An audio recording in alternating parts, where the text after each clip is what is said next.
Во канализационата линија, да речеме уличната канализациона линија, наоѓаме и тврди предмети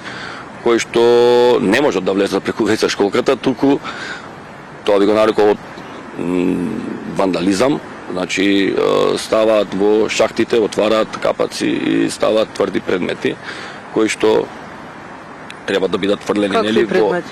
во тврди предмети зборувам, значи ние сме наоѓали камења, сме наоѓали песок,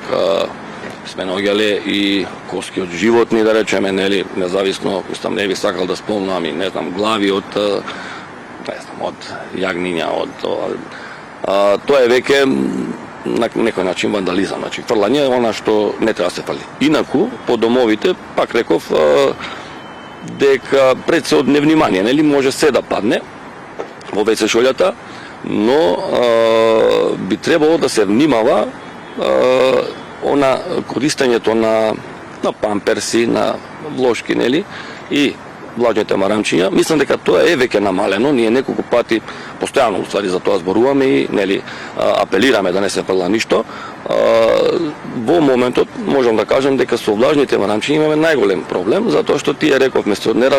неразградлива природа и кога ќе се фрлат во WC шолјата се собираат. Тоа е мало фи на цевка, значи ние треба да знаеме дека цевките не се од некое огромно со огромен пречник,